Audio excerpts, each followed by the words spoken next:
Orang-orang yang suka menghakimi itu disebut self-righteous, merasa diri paling benar. Justru karena mereka merasa paling benar, mereka berani menghakimi orang lain, mereka berani menilai hidup orang lain. Kalau orang tidak merasa dirinya benar, dia akan hati-hati menilai hidup orang lain. Gimana dia mau nilai hidup orang lain kalau dia aja belum tentu benar? Ada orang-orang yang suka menghakimi, berusaha kelihatan benar di depan orang lain, padahal belum tentu mereka sendiri benar. Orang-orang yang suka menghakimi, fokusnya salah. Fokusnya selalu kelemahan orang lain, bukan kelebihan. Bukan hal yang baik, tapi selalu cari kesalahan orang. Orang-orang yang suka menghakimi, jangan berpikir Anda yang paling benar. Orang-orang yang suka menghakimi ini hobinya duduk di kumpulan gosip, komunitas gosip, membicarakan hidup orang lain, masalah orang lain, menilai anak orang lain, menilai pernikahan orang lain. Herannya, hobinya ngomongin orang tapi nggak suka nolongin orang. Jangan ngomong kalau nggak nolong. Ngomongin urusan rumah tangga orang, kita nolong nggak? Ngomongin hidup orang lain, kita nolong nggak? Matius 12 ayat 36. Yesus tadi bilang gini, setiap kata sia-sia yang diucapkan orang harus dipertanggungjawabkan pada hari penghakiman. Ingat, dengan siapa kita duduk hari ini akan menentukan masa depan kita. Jangan duduk sama orang-orang yang suka cemooh. Mazmur 1 ayat 1 bilang gini, berbahagialah orang yang tidak berjalan menurut nasihat orang fasik, yang tidak berdiri di jalan orang berdosa, dan yang tidak duduk dalam kumpulan pencemooh. Kalau Anda mau berbahagia, kata firman Tuhan, jangan lakukan 3 hal ini. Jangan berjalan menurut nasihat orang fasik, jangan berdiri di jalan orang berdosa. Yang ketiga, jangan duduk dalam kumpulan pencemooh. Artinya gini, jangan duduk sama orang-orang yang suka ngomongin orang lain, suka mencemooh orang lain, suka menilai hidup orang lain. Yesus sangat marah melihat kemunafikan, kefasikan, kejahatan, keserakahan. Tapi Yesus menunjukkan kemurahan kepada orang berdosa. Mengapa Yesus marah melihat kemunafikan, tapi Yesus bermurah kepada orang berdosa? Karena orang-orang yang munafik, merasa dirinya benar, itu sulit diajar. Mari kita lihat sama-sama dalam firman Tuhan, Markus 2 ayat 16. Pada waktu ahli-ahli Taurat dari golongan Farisi melihat bahwa ia makan dengan pemungut cukai dan orang berdosa itu, berkatalah mereka kepada murid-muridnya, mengapa ia makan bersama-sama dengan pemungut cukai dan orang berdosa? Yesus mendengarnya dan berkata kepada mereka, bukan orang sehat yang memerlukan tabib, tetapi orang sakit. Aku datang bukan untuk memanggil orang benar, melainkan orang berdosa. Yesus datang bukan untuk orang yang sehat. Yesus datang untuk orang yang sakit. Yesus datang bukan untuk orang benar, tapi orang berdosa. Artinya gini, orang-orang yang merasa dirinya benar nggak akan pernah datang sama Tuhan. Kalau kita merasa sehat, kita nggak akan ke dokter. Kalau kita merasa pintar, kita nggak akan belajar. Kita nggak akan butuh Tuhan. Kalau kita merasa kita udah benar, hati-hati. Kalau kita merasa diri kita sendiri hebat, kita kuat, kita nggak akan mengandalkan Tuhan. Itu maksud firman Tuhan. Yesus datang justru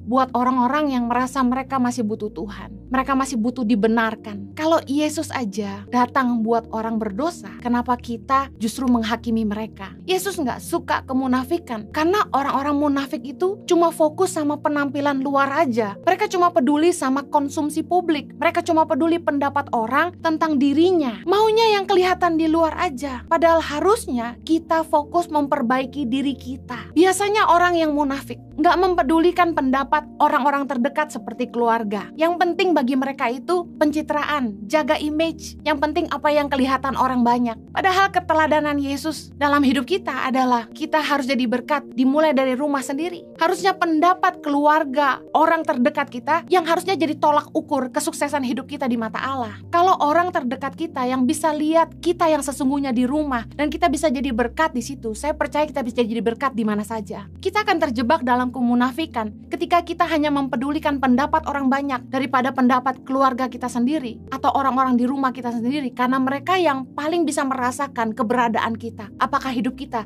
sudah berguna? Apakah hidup kita sudah jadi berkat bagi mereka? Kita akan terjebak ke dalam kemunafikan kalau kita cuma peduli penampilan luar aja. Dalam Matius 23, Yesus mengecam orang-orang Farisi. Dikatakan begini, celakalah kamu, hai ahli-ahli Taurat dan orang-orang Farisi, hai kamu orang-orang munafik, sebab kamu seperti kuburan yang dilabur putih, yang di sebelah luarnya memang bersih tampaknya, tetapi sebelah dalamnya penuh tulang belulang dan pelbagai jenis kotoran. Ayat 28, demikian jugalah kamu. Di sebelah luar kamu tampaknya benar di mata orang, tetapi di sebelah dalam kamu penuh kemunafikan dan kedurjanaan. Yesus benci kemunafikan karena kemunafikan membuat orang gak belajar. Kemunafikan membuat orang gak sadar diri. Kemunafikan membuat orang tidak memperbaiki diri dan berubah. Jangan ngurusin hidup orang lain, urus hidup kita dulu baik-baik. Makanya dalam 1 Timotius 3:12, orang yang mau melayani syaratnya adalah ini. Dia kan haruslah suami dari satu istri dan mengurus anak-anaknya dan keluarganya dengan baik. Artinya gini, sebelum Anda melayani orang lain, pastikan Anda urus keluargamu dulu. Karena dengan penghakiman yang kamu pakai untuk menghakimi, kamu akan dihakimi. Dan ukuran yang kamu pakai untuk mengukur akan diukurkan kepadamu. Hati-hati banget melemparkan penghakiman, penilaian atas hidup orang lain. Hati-hati menilai hidup orang lain.